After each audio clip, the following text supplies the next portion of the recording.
প্রিয় দর্শক আসসালামু আলাইকুম। ৮৬ নম্বর পর্বের শুরুতে আমরা দেখি রত্না অর্থাৎ খায়রুলের মা হঠাৎ অসুস্থ হয়ে পড়ে। এটা দেখে খায়রুলের বাবা আর নিপা তাদের রুম থেকে দৌড়ে আসে। এসে দেখে বুকের ব্যথায় খায়রুলের মা ছটপট করছে। খায়রুলের বাবা তাকে ডাক্তারের কাছে নিতে চান, কিন্তু খায়রুলের মা রাজি হন না। নিপা জিজ্ঞেস করে, আন্টি আপনার কি মাথা ব্যথা করছে? উত্তরে খায়রুলের মা বলেন হ্যাঁ। তখন নিপা দৌড়ে গিয়ে মাথা ব্যথা ভালো হওয়ার বাম নিয়ে এসে তার মাথায় লাগিয়ে দেয়। এখানে আমরা দেখি খায়রুলের বাবার অসাধারণ জীবন্ত অভিনয়, সত্যি অবাক হবার মতো। শহীদের বাবার চরিত্রে শাহিদুজ্জামান সেলিম ভাই দুর্দান্ত অভিনয় করেছেন। অন্যদিকে নিপার নিষ্পাপ অভিনয়ে দর্শক বিমোহিত। নিপার অভিনয় ও মুখের মাধুর্যে যে কেউ প্রেমে পড়ে যাবে। এর পরের দৃশ্যে দেখা যায় বাবা সকালে হাঁটা শেষ করে বাসায় ফেরেন। নিপা দরজা খুলে দেয়। বাবা ঢুকে খায়রুলের মাকে জিজ্ঞেস করেন তার শরীরের অবস্থা কেমন। খায়রুলের মা জানান এখন কিছুটা ভালো। তখন শহীদ তাড়াহুড়ো করে অফিসের উদ্দেশ্যে রওনা দেয়। পিছন থেকে মৌ ডেকে বলে, ঘুড়ি রেখে গেছো, ঘুড়িটা নিয়ে যাও। শহীদ ফিরে এসে ঘুড়ি নেয়। এই সময় বাবা শহীদকে মায়ের শারীরিক অবস্থার কথা জানান এবং বলেন ডাক্তার দেখানোর প্রয়োজন আছে। কিন্তু শহীদ জানায় তার অফিসে জরুরি মিটিং আছে, আজ পারবে না, আগামীকাল বা পরশু নিয়ে যাবে। পরে শহীদ মৌকে বলে তার মাকে ডাক্তারের কাছে নিয়ে যেতে। মৌ বিচক্ষণ মানুষ, বিরক্ত হলেও সামনাসামনি প্রকাশ করে না। সে বলে অবশ্যই, এটা তো আমার দায়িত্বের মধ্যেই পড়ে। কিন্তু মৌ বিষয়টা নিয়ে বেশ বিরক্ত হয়, তার মুখে বিরক্তির ছাপ স্পষ্ট। এরপর নিপা বাবা মায়ের জন্য চা এনে দেয় এবং বলে সেই খায়রুলের মাকে ডাক্তারের কাছে নিয়ে যাবে। নিপা বলে আমি অ্যাপয়েন্টমেন্ট নিয়ে যাচ্ছি। উত্তরে বাবা বলেন তোমাকে আমি পরে জানাবো, কারণ ডাক্তার দেখাতে টাকা লাগবে, সেটা নিপার পক্ষে দেওয়া সম্ভব নয়। বাবা বলেন শহরের মানুষ এখন বড্ড ব্যস্ত, কেউ কারোর দিকে খেয়াল রাখে না। নিপা বিষয়টা খুব গুরুত্ব দিয়ে নেয়। সে গোপনে খায়রুলকে কল করে জানায় ভালো এক নিউরোলজিস্টের সঙ্গে কথা হয়েছে, সেই নিয়ে যাবে, শুধু খায়রুল বাবা মাকে রাজি করিয়ে দিক। খায়রুল নিপার কল পেয়ে অফিসের কাজ ফেলে তার ভাইয়ের বাসার দিকে রওনা হয়। পথে হোসেনকে ফোন করে বলে বালিশের নিচে রাখা টাকা নিয়ে যেন দ্রুত শহীদের বাসায় আসে, কারণ তার মা অসুস্থ।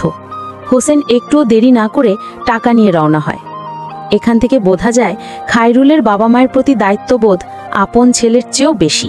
খায়রুল বাসায় এসে মাকে জিজ্ঞেস করে তার শরীরের খবর এবং বলে শহীদ ভাই ব্যস্ত মানুষ, আপনারা যদি কোনো সমস্যা দেখেন আমাকে বলবেন, আমি তো আপনাদের ছেলে, সব কিছু দেখব।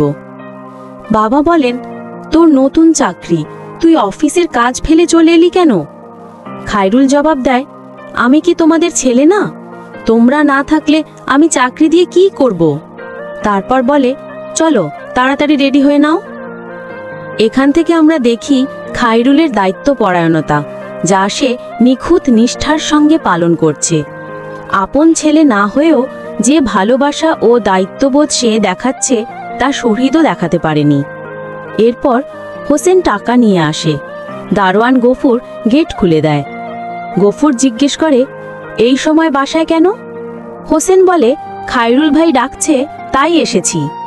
গফুর তাকে ওপরে যেতে বললেও হোসেন রাজি হয় না, কারণ সে লুঙ্গি পরা, মৌ বা শহীদ দেখে ফেললে ঝামেলা হতে পারে, তাই নিচেই অপেক্ষা করে।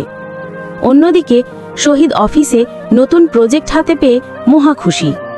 সে নাবিলাকে ডেকে বিশেষ ধন্যবাদ দেয় এবং লাঞ্চের অফার করে, কারণ এত বড় প্রজেক্ট সে পেয়েছে নাবিলার প্রেজেন্টেশনের কারণে।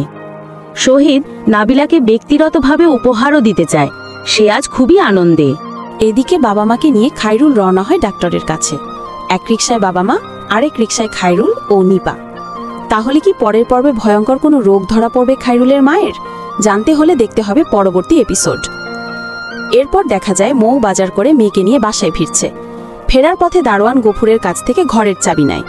তখন গফুর আবারও মৌকে সাবধান করে বলে শহীদ আর তার সুন্দরী মেয়ে কলিকে আমি প্রায়ই একসাথে দেখি। আবারও গফুর সন্দেহের বীজ বপন করে শহীদের পরিবারে। তাহলে কি আবারও নবিলাকে ঘিরে নতুন ঝামেলা শুরু হবে? এই ছিল দেনা পাওনা নাটকের ৮৬তম পর্বের কাহিনী। এদিকে বাবা মাকে নিয়ে খায়রুল রওনা হয় ডাক্তারের কাছে। এক রিকশায় বাবা মা, আরেক রিকশায় খায়রুল ও নিপা। তাহলে কি পরের পর্বে ভয়ঙ্কর কোনো রোগ ধরা পড়বে খায়রুলের মায়ের? জানতে হলে দেখতে হবে পরবর্তী এপিসোড। এরপর দেখা যায় মৌ বাজার করে মেয়েকে নিয়ে বাসায় ফিরছে। ফেরার পথে দারোয়ান গফুরের কাছ থেকে ঘরের চাবি নেয়। তখন গফুর আবারও মৌকে সাবধান করে বলে শহীদ আর তার সুন্দরী মেয়ে কলিককে আমি প্রায়ই একসাথে দেখি। আবারও গফুর সন্দেহের বীজ বপন করে শহীদের পরিবারে। তাহলে কি আবারও নবিলাকে ঘিরেই নতুন ঝামেলা শুরু হবে? এই ছিল দেনা পাওনা নাটকের ৮৬তম পর্বের কাহিনী। পরবর্তী পর্বে দেখা যেতে পারে ডাক্তারের রিপোর্টে রত্নার, খায়রুলের মা, এক জটিল স্নায়ুজনিত রোগ ধরা পড়ে, যা পরিবারের সবাইকে উদ্বিগ্ন করে তোলে। খায়রুল সবকিছু সামলাতে চেষ্টা করে, কিন্তু মৌ ও শহীদের মধ্যে দূরত্ব আরও বাড়ে। এদিকে নাবিলার সঙ্গে শহীদের সম্পর্ক নতুন মোড় নেয়, যা মৌকে মানসিকভাবে ভেঙে দেয়। অন্যদিকে গফুরের সন্দেহ আরও গভীর হয় এবং সে এমন কিছু তথ্য জানতে পারে যা পুরো পরিবারে বড় এক ঝড় বয়ে আনতে পারে। ৮৭তম পর্ব দেখতে আমাদের চ্যানেলটি সাবস্ক্রাইব করে বেল আইকন অন করে রাখুন, যাতে নতুন এপিসোড আসার সাথে সাথে আপডেট পান।